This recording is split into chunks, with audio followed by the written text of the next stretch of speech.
All right, we're live. Ooh. All right. Well, happy Sunday morning to you guys. Thank you. Welcome to the Vigilante podcast, episode 50, part 2. We got the first part already done, as you guys had heard, with the Trail Ninja, as well as my pops himself.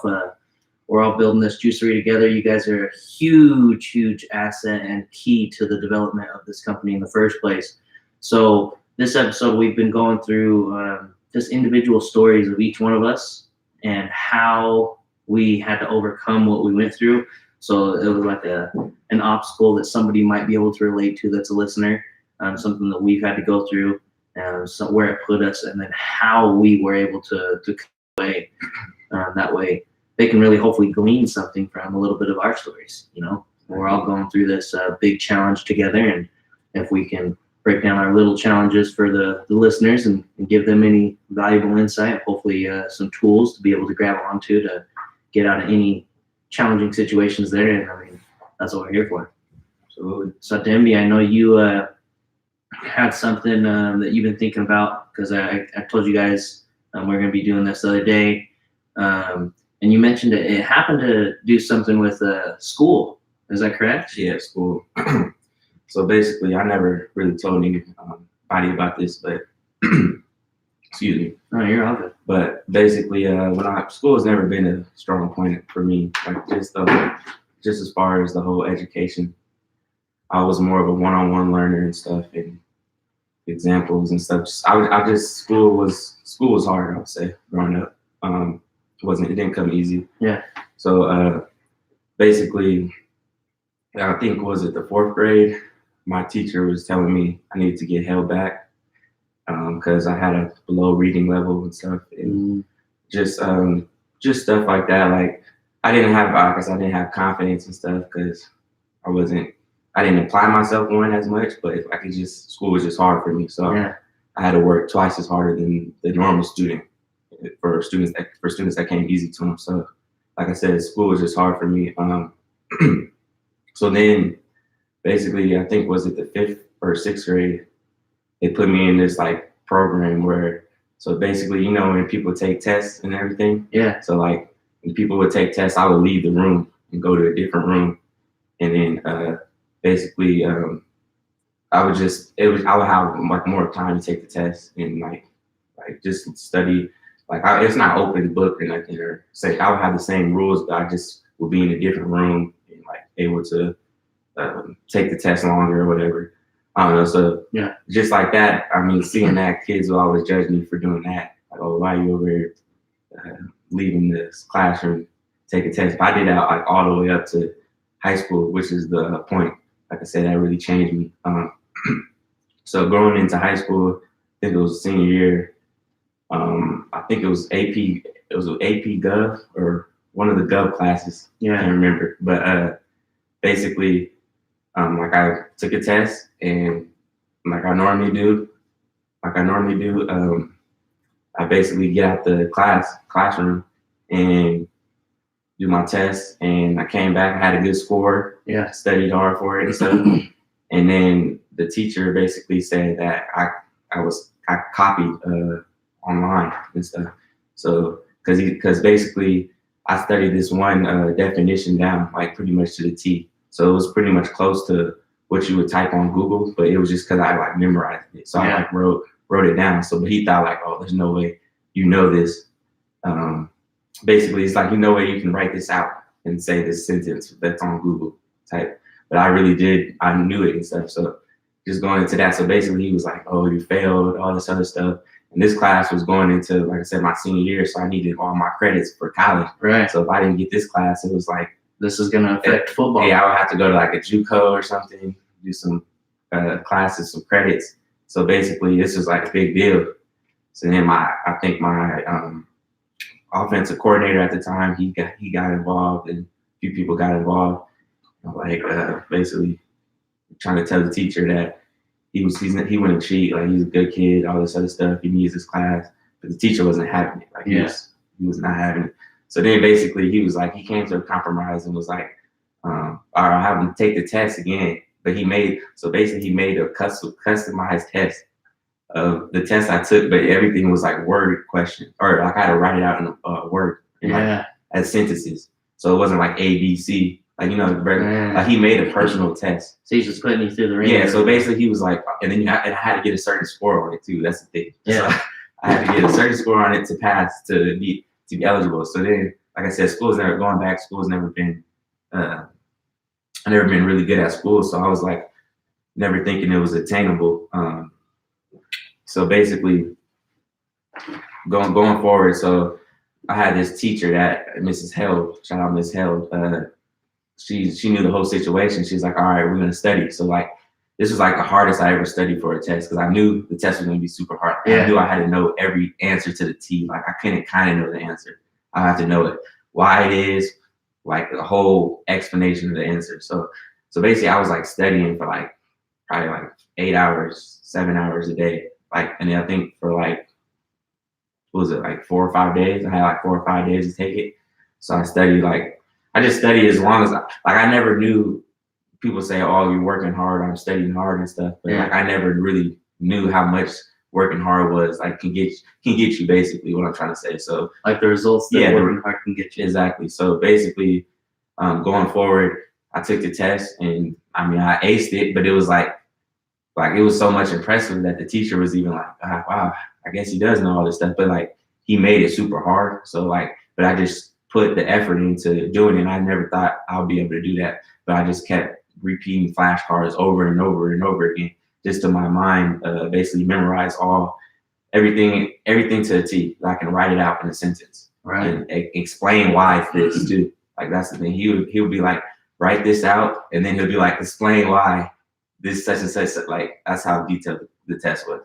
So, and I just like aced it basically. But basically, the biggest thing I learned was just like anything's attainable in your mind. Yeah. So, like I said, schools, I would have never thought I would be able to do that. Like, especially school has been super hard for me growing up. So, just like actually putting in the work and really studying and going beyond and further than what you think is hard work, basically.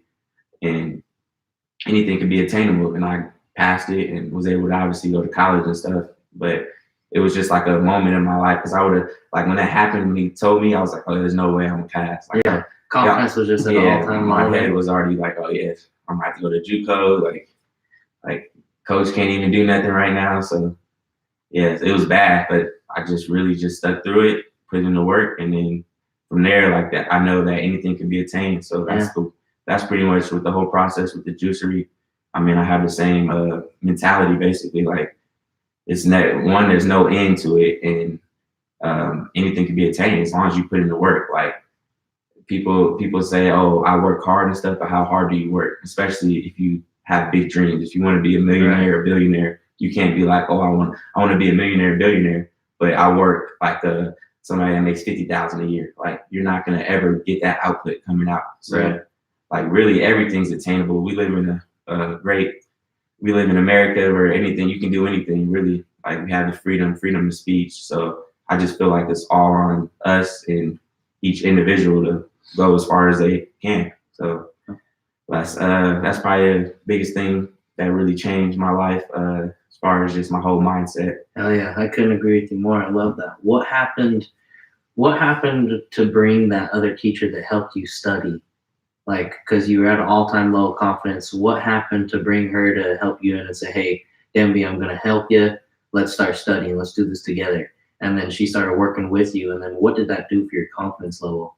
Yeah, I mean, it just showed somebody that really, truly cared. And she really wanted me to succeed and knew I had potential and talent, and didn't want this to jeopardize me not playing football and all this other stuff. So a lot of people say they care, but she really cared. So like when things like, cause she didn't have to do that. So just basically, that just showed a lot, like I said, as far as somebody that actually genuinely cares. And that gave me more confidence to do well for her, for my family, everybody else, not just, I didn't want to let anybody down.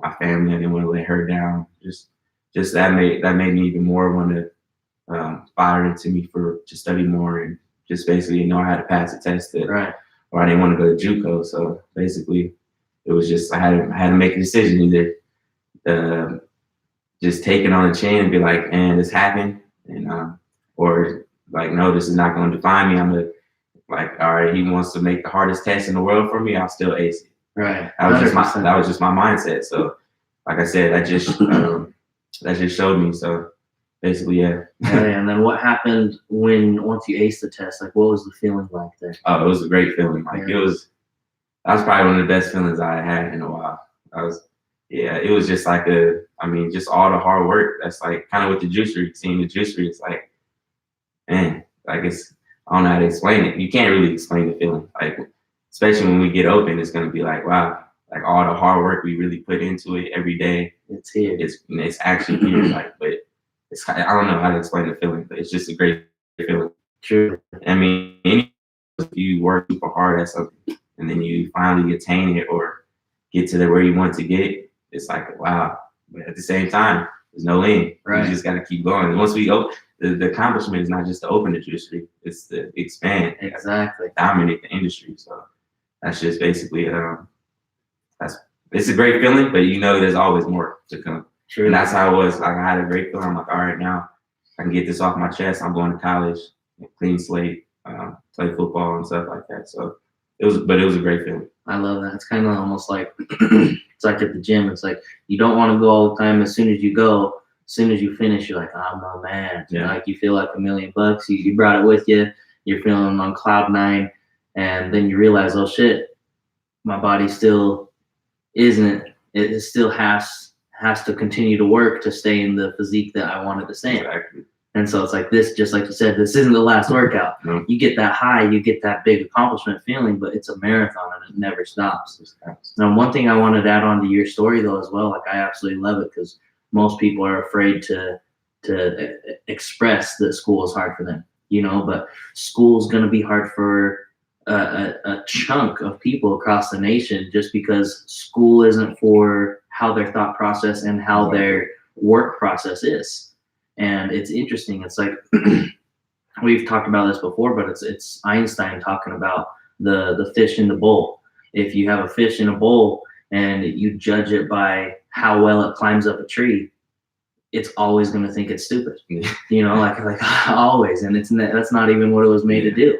Les Brown, he's a motivational speaker. He talks about this too. Like he was labeled educational mentally retarded growing up, and so he had this label on him that he had some mental deficiencies.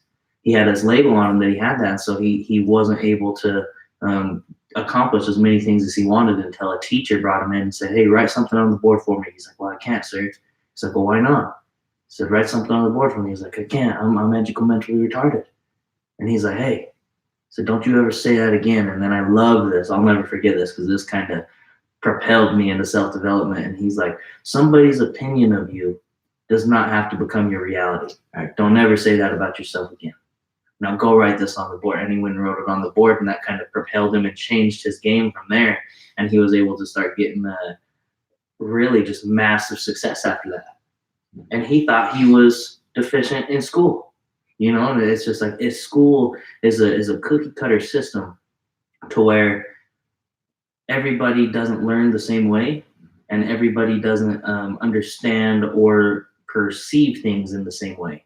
And that's not a negative thing. That doesn't mean one person's strong and one person's weak. It just means for this system, for this test, for this subject, that may not be their strength. And to beat them down in essence because they aren't good at it is almost naive.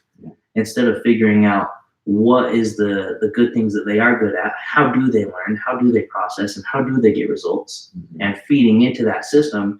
Now you could have a fish school for fish. You could have a monkey school for monkey. You could have an elephant school for elephants. You could have a rhino school for rhinos, like whatever animal you want to eat. A lion school for lions, like to where it's educated specifically to that person, because then school wouldn't have been hard for you. Exactly. Because athletics weren't hard for you, but you're learning just as much in athletics as you are in school. Yep. It's just a different form of learning. And you got to think about it too. Also, maybe homeschool would have been better for me because I'm better at one-on-one as well too. Yeah. I might need more individual time and stuff. You got in the classroom, you got 20-something kids. You can't give so much time to one kid. Like, right. I needed more time. Yeah. That's just what the reality was for Yeah. me learning. And then I was just finishing Gary Vee's book, and he was just talking all about education and stuff, and basically school was hard for him too. But Yeah. he was saying like how you were saying, if they have a school for monkeys, a school for such and such, swimming, Yeah. anything. He was saying like all the best schools in the country. He's like, I'd rather hire somebody that did my seminar or did my training to do a specific job for what I want to do, even if they went to Harvard and stuff. Because he's like, they actually have the experience. They put he's like, I'm not. He wants to have people not just learn it, but actually do it. Like, and that's where I'm good at too. Like putting my actual feet in the field and working. Right. Like that's how I learn best anyway. And then it doesn't really come to me as well as far as books and reading all this stuff and then trying to dissect it and comprehend everything. It takes a little bit of time. But as soon as you get, at least from what I've seen, as soon as you get something down, you're a monster. You can do it without being told. You can teach the next person how to do it. It's like you're self-sustaining. Exactly. But once I'm doing what is being written in that book, then I'm like, okay, now I know how to do this. Right. Like it's not necessarily, because some people learn different. Like some people are able to like read it and like be like, oh, I know how to do it now. Yeah. Or me, I'm like, I'll have to do it. Let me do it first, and then let me perfect it. Yeah. Now, even if you read the book 100 times, you still can't do it better than me because I've been doing it. Yeah. I've been doing it actually. So that's how I always learn. And then even with, like I said, I needed more time, one-on-one time, just to break everything down a little bit more. And that was school. You can't always do that, like I said, with all the students and stuff. So. But yeah, man, no, that's huge, man, because so many people are going to relate to this. Like this is necessary for sure, and I'm excited for them to be able to follow you and start seeing, oh man, if this guy struggled with school too, like look what I can do. Because there's people struggling with school all over the nation right now, and it's like they just need something. They need a hand up, or they need somebody to see, and that's why I love Les Brown too, is because you can see it's like that's where he came from, and even it's the same way with the Dominator. We'll have to get him on to share his story through school and everything too, but he went through a similar process to where they put him in more of like specialized learning classes. And so he wasn't always in our classes, but, and so growing up, from what I was able to see, it's like he had a lower level of confidence because he thought he wasn't as smart as everybody. And that's not even the case, because as soon as the Dominator pops out of high school and he starts learning things that he likes to learn about, he's a monster, and he can just go do it and he can make it happen. And it's like he's smarter than most of the people that were acing the test that he felt below because they put him in a specialized class. And it's like, man, nobody. I don't think anybody's necessarily dumb in this world. It's just they don't have the right, they weren't invested the right time, and they weren't invested the right style of how they need to learn to grow. And I mean, it's like a plant. Like if a plant needs a certain amount of sunshine and a certain type of soil, if you put that plant in the wrong soil, it's not going to grow, even if it has the right sunshine. And vice versa. If you have the right soil but no sunshine, it doesn't matter. You got to have all the components in the right spot. And man, it's just like you got to surround yourself with a group that ain't gonna leave you behind, because we all lack somewhere. And if you don't get real with those things that you lack and say, okay, this is where I lack, I need to fill it. And you don't always have to fill it with you becoming great at it, but fill it with somebody who you love and trust and is loyal to you, that you can get the insight from them, and that can become your strength, even without becoming the something you divided and you put all your time into developing. You can get it from your team. Exactly. So keep your team tight, keep it close, keep it circled. Don't switch people up too much. We're all gonna make mistakes as we go. Exactly. But it's that same team. Exactly. Rise from the bottom to the top, dude. I want to piggyback off one thing you said, like the confidence. Like even with me, like reading self-help books and stuff, that's what built my confidence up. Like it wasn't like I wasn't the most confident kid and stuff. And I'm pretty sure a lot of us have the same problems. They might know the stuff, but they just don't have the confidence to express it. Right. Or they're scared to think what other people are going to say about me. Yeah. And it takes time, like for you to really build your mind to not worry about what other people think, and be able to be like, okay, this is what I'll do. This is who I am. I know who I am. You're comfortable in your own skin, and you're able to not worry about the outside noise and stay on your path. Right. And that's probably the biggest thing I would say to going along with knowing what can be attained is having that confidence to actually lace your shoes up and get in the field and actually do it instead of saying, "Oh, I know it could be happening, but I'm scared of what Jimmy's gonna say, what John's gonna say." Amber, like you can't, and that's the world we live in. That's the society we live in. So much negativity, so much just all this. There's all these people saying you can't do this, you can't do that, or you have to do it this way. Like I said, everybody's role doesn't work the same. So just knowing who you are, and like I said, like read. I mean, it might sound corny, but like read some self-help books, like that really can educate your mind, because like there's so many things that one book might open up a whole nother avenue to you never thought in your brain of, oh, this can be attained. Yeah. It might just click just one day. And you're one idea away. Yeah, and when you're one idea away, and you are a whole new person, because you have a whole new perspective of life. Like basically, like you might be thinking life was supposed to be this way the whole time, and you read something and I'm like, wow, I never thought about it that way. Maybe I should relax and not worry about what other people think and go through my path. So I think self-help books is a big thing I would recommend to everybody just to read. And there's so many you can reference so many, but just take what's in each book and, like I said, apply it. Yep. Take one piece of gold nugget out of it. And just like you're saying, that on is it's like you almost got to get hardened to the negativity. It's like going to the gym. It's like your hands, they callous and they get hardened because you're lifting a metal bar all day, or dumbbells or whatever, but still a metal bar, and it's rubbing on your skin, and eventually it gets hardened to where the callus, it doesn't hurt anymore. And you can lift heavier and heavier weights without your hands feeling like they're ripping off. And it's the same type of way. You kind of got to get hardened to the negativity. Yeah. And you kind of got to callous your mind and callous your heart from the negative.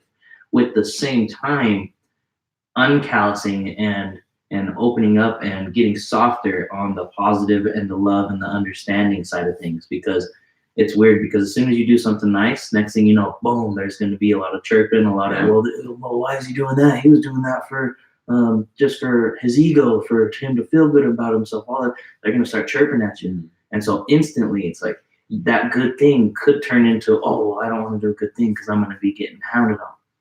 Bam, like that's so important to be able to harden your mind to the negative stuff and soften to the loving and important stuff. It's really, to the giving. I mean, it's crazy, because I think about it all the time. Is we're blessed. Like there's the team we have surrounding ourselves is blessed, because no matter what, if somebody starts winning, they break each other off.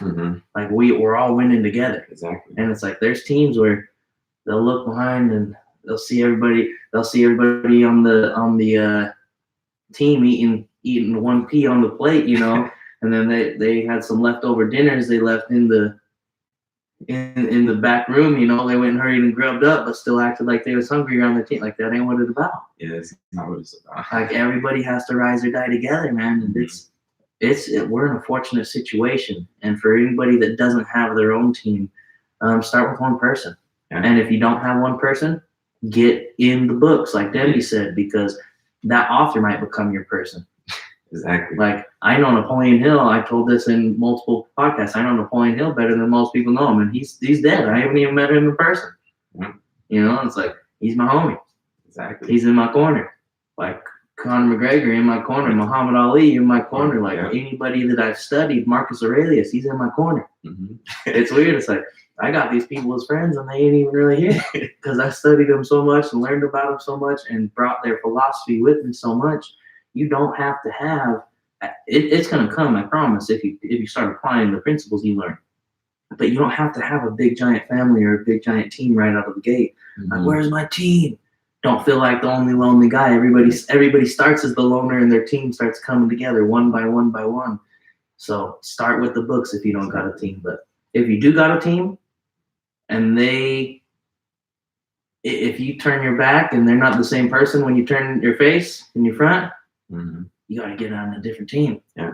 or make some cuts, get some recruiting going. I mean, it's like the NBA draft. I mean, you just got to draft the right players. To be honest with you, if you're doing the right things and living your life, it might, like I said, it sounds cliche. Yeah. I don't want to sound super cliche, but it's really simple. Like if you surround yourself with positive energy and you're living life the right way, you're educating yourself, the good people are gonna find you too. Yes. Like those good people will find you, and you'll know too. Like, oh wow, this is the day. Or weird stuff. Like, it just starts happening. But I'm saying, like, really just like stay in positivity, stay in around good people, likewise people. I'm not saying don't hang out with some of your friends or whatever, but as far as like growing and stuff, like just stay in your lane, stay positive, and you'll know when you met. Okay, I'm this guy or this person, female. Or we have some similarly, we have some interests basically. Right. Maybe this is something we might pursue. Just build a relationship. And even if you might know early. Don't just jump into something. Like build a genuine relationship with somebody before you think about going into business with somebody. Because that's one thing you do not want to jump into early with. Right. So.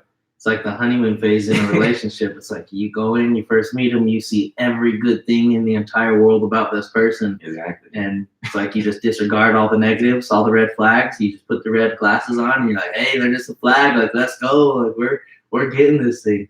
And then a couple months down the line, 4 or 5 months, you're like, damn, she put the dish right side up instead of upside down. Like, what is going on? It's the littlest stuff. And it's like, if I would have known this at the beginning, I would have known she was, I wouldn't even have got here. Exactly. It's those crazy stuff, and so just like you're saying, be patient. Be patient. That's something I work on a lot, man, and that's why I appreciate both you guys around me because you guys are patient. Mm-hmm. And I'm like, hey, let's happen. It needs to happen right now. It's like, just kidding. I gotta get my grounding. Look over to my right, got Nate the Great. Look over to my left, got Denby. It's like, all right, got some anchors. Let's go. We can do this thing. Mm-hmm. What about you, Nate the Great? Tell me about something that. For the listeners that you've had to go through and overcome to get to a better point where you're at right now. One thing that really bothers me, like that affects me, is I get headaches. Yeah. So a lot of people don't know that besides my close friends. I get migraines. I don't know why. I've had like some tests done. Could be from like football. Could be from like a birth thing. But they could never figure it out. And I don't know if anybody's ever had like a migraine. If you've never had one, it sucks. It's kind of like getting a headache, but it normally chooses like a side. So like one side of your like face, your like eye will just be like you're getting stabbed with a needle or something. Just like throbbing. Yeah, and the pain just comes on and then it like slowly goes away and then it comes back even harder. But I think for me, like what the worst part is, it's not the pain. I have a pretty high pain tolerance. But I get like nauseous and dizzy and like you just feel like I don't know how to explain the feeling. It's just bad. Yeah. You just do not feel good. But like when I get one of these, it's you can't do anything really. It's like you got the pain in your eye and then you're nauseous, so you can't really move around. You want to like shut one eye. It's not fun. Yeah. Sounds not fun. But I think one of the biggest things like I've learned from it is you have to be able to push through these things. Like I actually got one this morning. Man, it was tough to get here, but I knew like if I gotta get up and just wait it out, basically. I woke up in the middle of the night with it. Right when I felt it, I take a Excedrin or something to get me like to get it just to take the edge off. If you can get the edge off for me, like that's where I can relax, you know what I mean? But it's that first, like that pain up front is horrible. But I think just struggling through that is what I've learned is you got to be able to push through things even when you don't want to get up and do something. Right. And you just have that pain. You just got to go. And it normally will go away. Like, I don't know if you guys have been sick and like you get the cold. Yeah. Right. Right when you wake up, you're like, oh man, that's it. I just want to lay here. Right. Don't want to do anything, but when you get going, you're like, oh, this isn't that bad. You can get up and go, and your face and sinuses start clearing a little bit because you haven't been sitting for 8 hours in your sleep. You know? Exactly. That's kind of how it is. But sometimes it's just so bad you just can't do anything. You right. Count it out. it's kind of like being sore too. Like I'm thinking like wrestling and MMA. Like when there's some days when your body's just beat up. You're like, oh shit, I don't even want to tie my shoes right now. I don't want to get on there. I don't want to get on the mat. I don't want to throw a couple blows, or I don't want to get tossed today. But then as soon as your body start like breaking up that lactic acid, or if you're super sore from lifting, it's like as soon as you start moving again, you're like, oh, I feel all right. Like, I had to break it up. I had to get the funk out almost. Exactly. That's kind of how I take it. I kind of have it like scheduled out. So like if I get one, I know about how long it's going to last. If I can catch it early, that's the best pill, and normally it goes away. Yeah, before I even get like up and ramped up. Basically, it's like that's the best thing is to catch it before. Then I will never get to that point. I'll always have just a normal headache. Right. Most people just had a headache. That's where I'll be at. But when you get that pain, that nausea, man, that's right. Oh wow.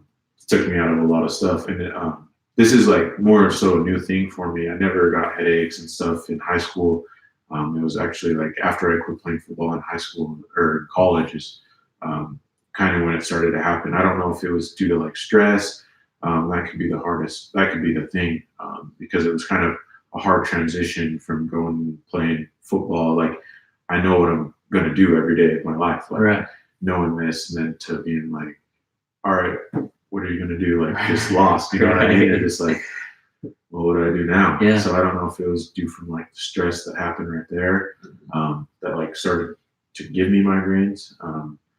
But now I got them, so I got to work through it. You know what I mean? And I've kind of got it scheduled out. So, but I think that's probably one of my biggest like challenges every day, or like when they come on, is just being able to push through that and knowing like that work that I put in now is just is going to be so much.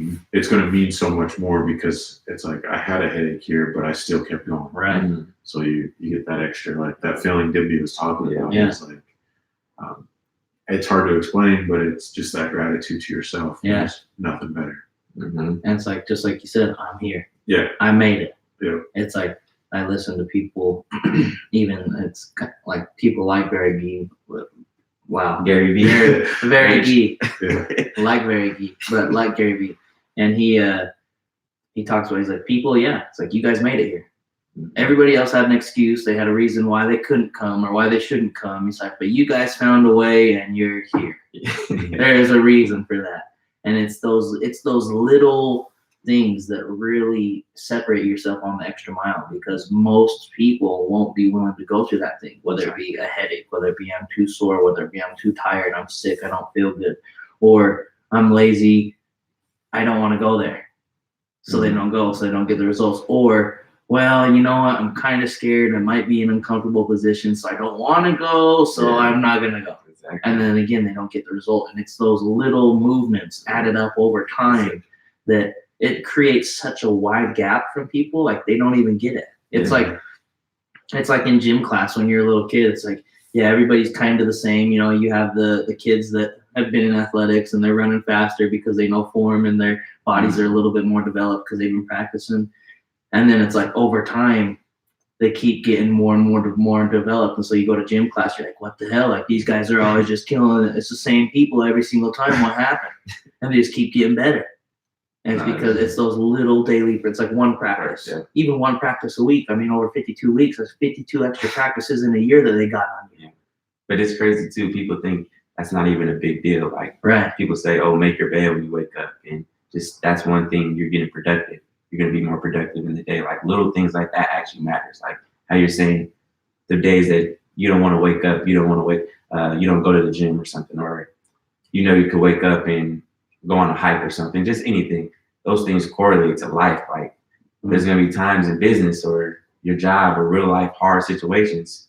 Are you not going to wake up, or you're not going to show up? And that correlates to everything. And then you just get used to being like, okay, I can go another day, or I'll keep putting it off instead of actually facing what you have to do and knowing, okay, this is going to separate me from the other person, because anybody can go back to sleep, hit the snooze button on the alarm. Anybody can go back to sleep, but it's just the people that are going to get up and keep going. Right. Those separate the alphas of the world. Truly. And just the different people and successful people. If you look at a successful people, like successful person, they have regiments of what they do, and they know, okay, I'm getting up at this time, I'm doing this, I'm doing this. It's not like, oh, I'm gonna go back to sleep, or they know what they have to do. It's not an option. And they feel just like us. There's times they don't want to wake up. There's times they want to go back to sleep. But what do? They get up and they get moving, get some coffee in them or whatever, and they start executing or what that. And that's why they're successful, because they do that. Right. So, I want to get back on the brain one more time, because I had concussions and I had headaches. I feel like just with this whole technology, because all these, fighters dying. There's like the fourth fighter boxer died since July. Just recently. Yeah, it was just the other day, huh? Like they did the study pretty old, was I think a few years ago. I don't know the exact amount of details of the study, but I know they just took former athletes and they basically they are dead athletes, but they took a look at their brain for CTE. Yeah. And basically, I think it was like 100 and something. Only like 2 of them didn't have CTE. Like all of them damn near had CTE. And CTE? Yeah, CTE. So what is that again? So basically, for the listeners. Okay, so basically, it's just like for your brain. I don't know the exact verbiage, but I know like it's basically when you have your brain has too much damage, and then it can cause you to have all these negative effects as far as your mood swings. Like you can go on a rage. There's like Junior Seau, he killed himself. Like anything like with CTE, you're just not yourself, because your brain is not. It's not really your brain. Maybe because you took so many hits. Yeah, or so like many that, impacts. traumatic, Yeah. something. But I was just getting back to like with the technology evolving every year. I feel like it's going to be a time where they're going to know like, okay, this is how much your brain can take, and it's gonna affect sports like boxing and UFC and football and stuff like that, because then they'll know like, okay, like if every player has CTE, imagine how many players. Imagine a player playing even up to not even NFL, college. Like that's what if they started playing football at 12 years old all the way up to, imagine all them hits, getting hit, even to college. Like if that's a high rate, even to have CTE, or even high school, like that's gonna be tough. And I feel like with the technology we have, I feel like there's gonna be a way where they know like, okay, this is how much damage a person's brain can take without having CTE. And then if you go past this amount of time, it's like 99%. Like I feel like it's gonna be a point where that's gonna be no return. But I mean, people are still gonna play sports and box and all the stuff like that. But that's just like I think a thing that people are gonna find out soon, because there's so much research doing on CTE. And I had concussions, so I had headaches and stuff. I never had migraines. Can't imagine that, but headaches, constant headaches, can't sleep, dizzy, can't see, nausea, all the stuff. So basically, and it's all from your brain. So playing these high level sports and stuff. So I'm just like, I'm not excited, but I'm interested to see what's going to happen in the future as far as the whole technology. I am too. I'm interested because like same thing. It's like I've had a lot of concussions, a lot of undocumented stuff as well. You know, when it's like, hey, you doing okay? Yeah, I'm doing fine. I'm good. Just get away from me. Stop talking to me. Let me play. Stop talking to me. Because if I keep talking, I might give myself away. So stop talking to me. Let me just keep doing my thing. And it's like, because you're there to go. Like you're there to win. And at the end of the day, it is interesting. It's like, what does it do to the mind? And then you have like drug use too in people, and what does that do to the mind? And it's like at the end of the day, it's so interesting because we really are a product of our environment, you know, and everything that's happened to us up to this point is developed us in a certain type of way, a different type of thought pattern, a different type of really just development. So it's beautiful. I would like to see if I could like pass away and come back from the dead, you know, I'd like to see what they say about my brain when I'm all said and done. That'd be kind of interesting. I mean, it's crazy because like the brain is the most interesting thing. Like, it's what creates us, like as far as like our mannerisms and stuff, like what we're doing and stuff, like what we're thinking, and like how, like you said, somebody can go a different path, but it's all from our brain. Like it's like for people like I say younger the youth, for instance, they might be juveniles, go a whole different path, but it's like their brain, they had maybe these a few experiences led them that way, or Right. a few people influenced them to sway their brain. They might have could have went the right path, but just like little things, just from their brain, like we can dissect to like, oh, this is where it went wrong. Yeah. And this is when he became this Mhm. this day. Like That I was feel like wild. I feel like it's gonna be that time, and then they'll know like, okay, why is this person like this? But I feel like that. I mean, I feel like if we can figure out someone like that, we can make better.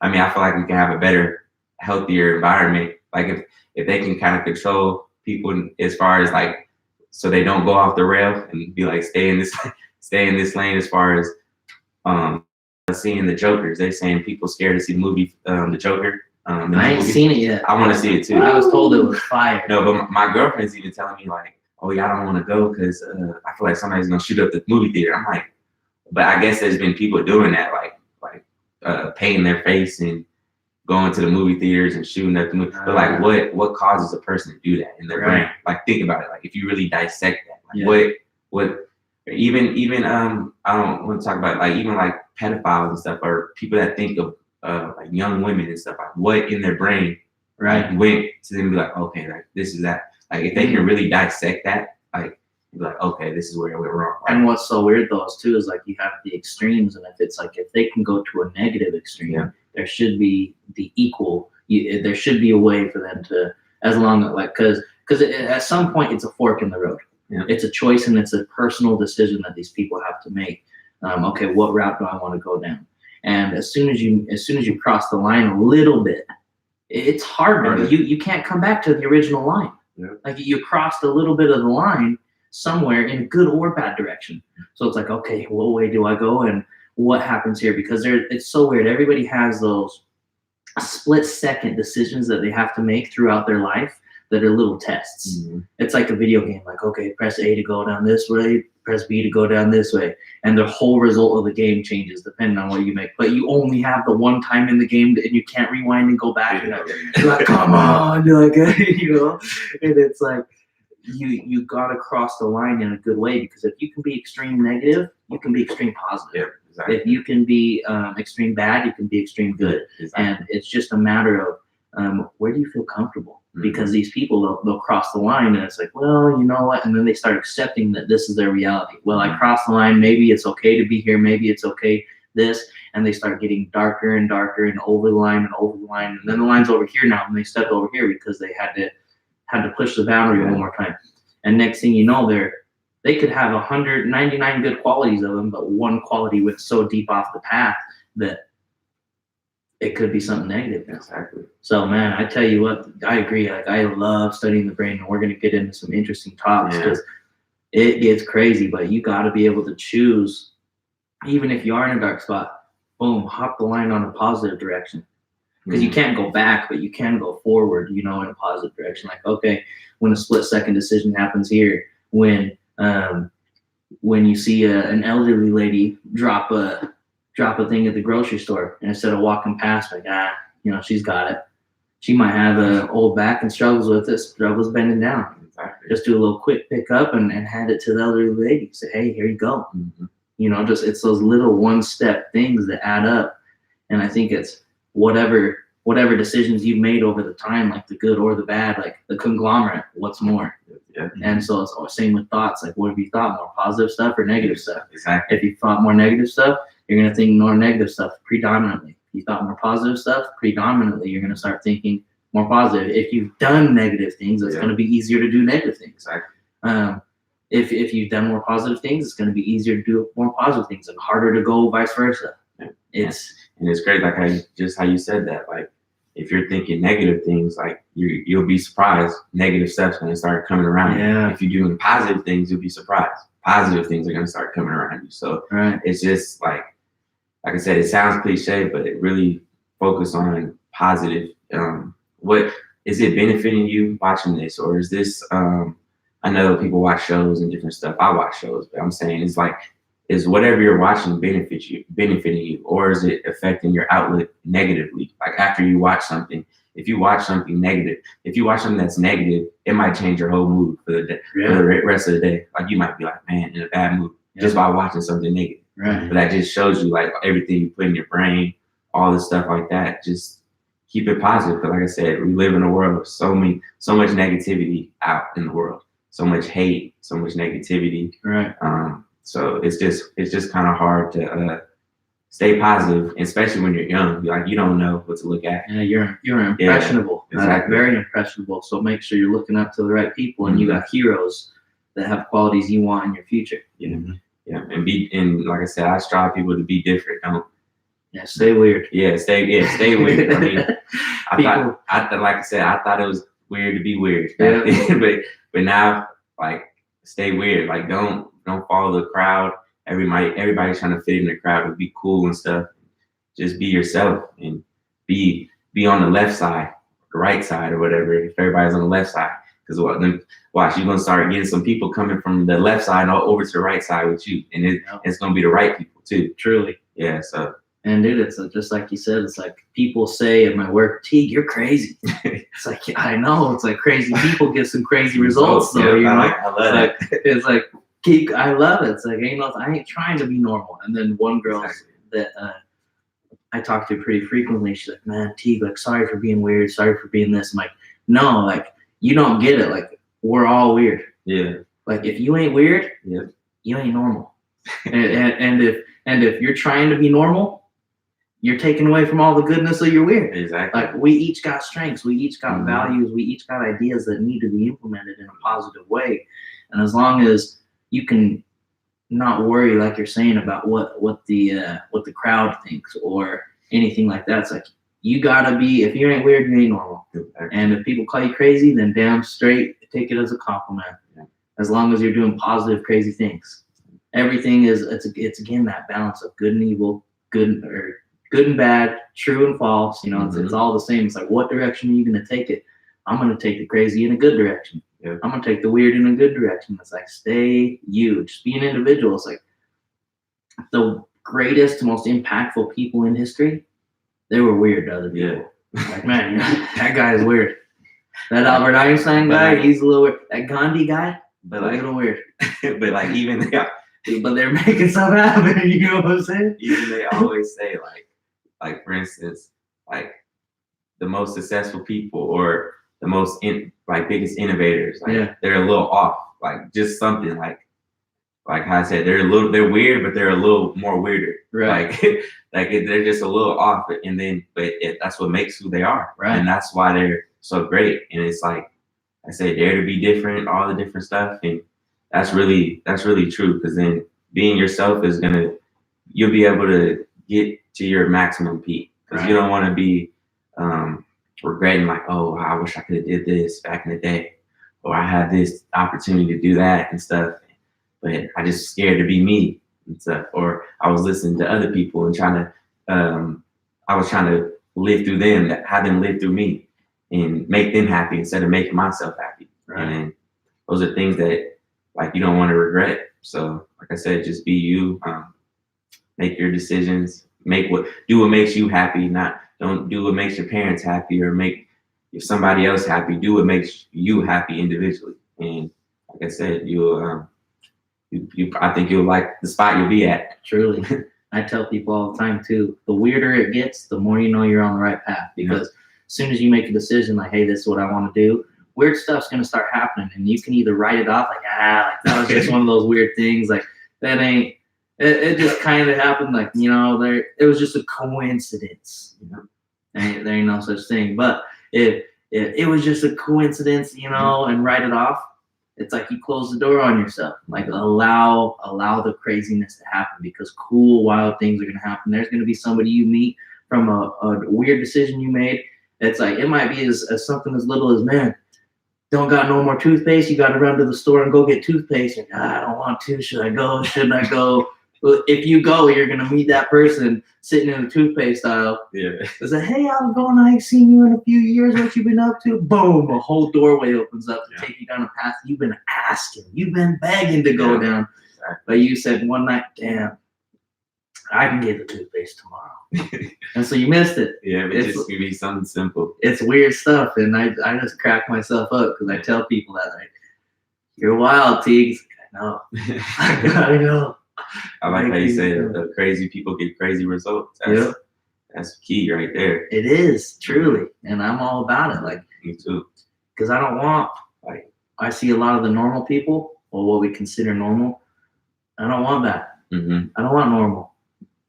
Yeah. I want extreme greatness. Yeah. Like extreme positivity, extreme abundance, to be able to give as much as I want to get as much as I want to get, do as much anything that I want to do, Yeah.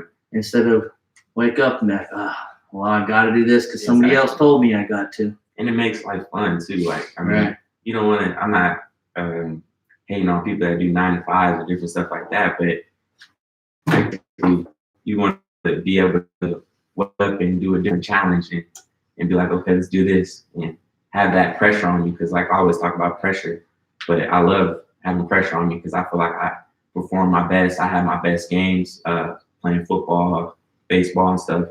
Pressure.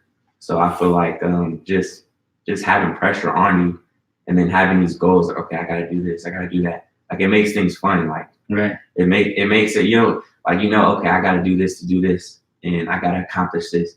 Like put pressure on you, put more pressure on you, and then see how you react, because that's what makes you, and that's what makes the best people, when they have pressure on them. So Right. put pressure on you, and like I said, don't worry about, oh, I can't do this, can't do that. Add more pressure onto you and just keep going. Like basically. Truly. And then last thing that I have to say, at least, is as the pressure develops, become an observer as well. What happens to when pressure is put on the people around you? Yeah. That may give you a real big key on how you can overcome the challenges you go through when the pressure is put on you. Mm-hmm. You're going to see how they cope, how they manage, how they do things. Is that how you want to cope? Is that how you want to manage under pressure? Or is there a way you can do a little bit better? But that's all I have to say, man. That's episode 50. Like, that's a money episode right there. A lot of gold in there. Nate the Great, what gold nuggets do you have before we wrap up for the listeners? Or do you have any last words? I'll just say be kind to everybody, because you never know when your interview is. Truly. And I love that. I think we need to keep on reminding ourselves that, because it's true. Mm-hmm. Especially on a bad day. Hey, your interview might be today. What interview? The one. The one. It's here. It's today. Mm-hmm. Get your mind right. What about you, Debbie? Any last words, boss man? I would say inspire to care. But we represent, like, I think most people have to inspire to care and show gratitude to people, and just be a good person. Like I said, I don't want to sound cliche all the time, but just be a good person. Positive stuff is going to come to you, and hang around the right people and show gratitude. That's the last thing I'm saying. Hell yeah. Well, man, I'm blessed to have you guys on the podcast to be able to share it to our listeners. Even more than that, I'm blessed to have you guys as brothers. And man, couldn't be more thankful to see where things are going to go. I'm excited to see where this comes in 5 years from now when we can come back on episode 50. Like, oh shit, man, this is incredible. Like, it's cool. It's gonna be exciting. And I already see it. Truly. I already see it in the mind's eye, guys. But that said, episode 50 is at a wrap. And as always, coming to you raw.